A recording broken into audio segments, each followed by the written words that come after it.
Everyone is speaking about Justice Scalia, but here is Associate Justice Scalia in his own words. I, Antonin Scalia, do solemnly swear that I will support and defend the Constitution of the United States. that I will support and defend the Constitution of the United States. Okay. I would not like to be replaced by someone who immediately sets about undoing everything that I've tried to do. But, I mean, I shouldn't have to tell you that. Unless you think I'm a fool. I look to the words of the Constitution. But I ask, what did those words mean to the society that adopted them? Radio talk show host and a former clerk for Justice Clarence Thomas in the United States Supreme Court, Laura Ingraham, is here. Nice to see you, Laura. Nice to see you. When did you first meet Justice Scalia? Oh, gosh, I'm really dating myself. I worked in the Reagan administration for Bill Bennett when he was at Education Secretary. And Gene Scalia was also a speechwriter and he introduced me to his father. He had just been nominated to the Supreme Court. It was 1986, I believe, or early 87. But everything's been said, but it's like one of those people that really you can't say enough. Larger than life, hilarious. You'd be hearing him play opera in his chambers, working late at night. Never complained about the workload, and was joyful as he was tough. And that's hard to come by in Washington. Well, you know, he really did have an impact on the court, whether you're for him or against what he did. I mean, he was not just a justice that left a medium impact. He left a big impact.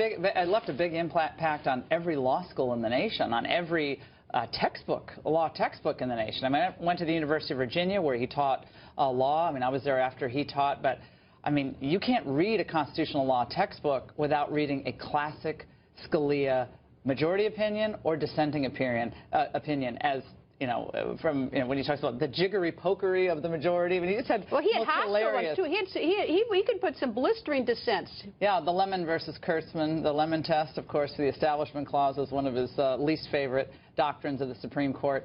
But he had something that is just, again, sorely missing in Washington today.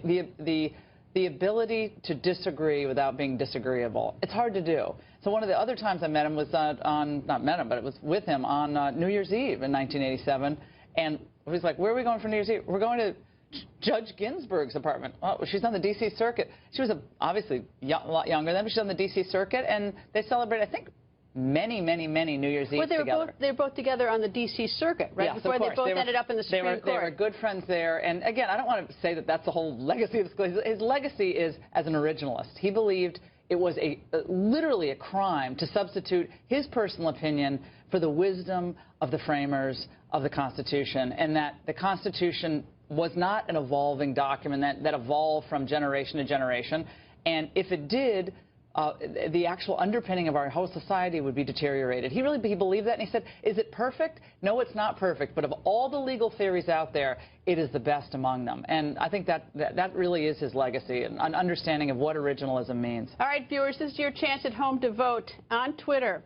Should a new justice be confirmed before President Obama leaves office? Tweet yes or no using hashtag Greta. No. We'll show you your live Twitter votes throughout the show. Now, I ask you, well, why shouldn't the president, the Constitution says shall, why shouldn't he nominate someone and the Senate can reject them? I mean, Obama's going to nominate someone, I have no doubt, but it doesn't say that the Senate shall confirm No, but it says nominate. he shall nominate. It doesn't say the Senate shall say yes or no. Yeah, well, I mean, look, we went through this. I have two words for all these people. Robert Bork, okay? Robert Bork. Also, Lillian Bevere, Miguel Estrada, all the people. What about Justice Kennedy?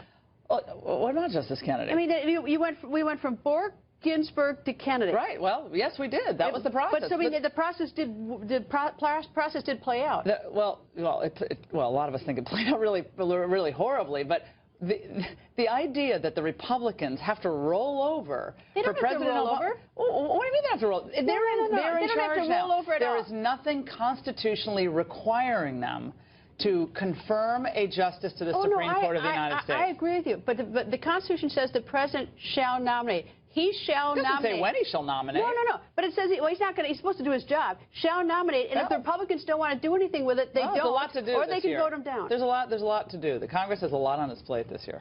I mean, I'm being a little bit facetious, but we're all sitting here like, well, the president's going to have to do this, and Congress. We know that if the shoe were on the other foot, the Democrats would be stopping this, and Chuck Schumer argued it should be stopped. And I would be saying the same thing at that point.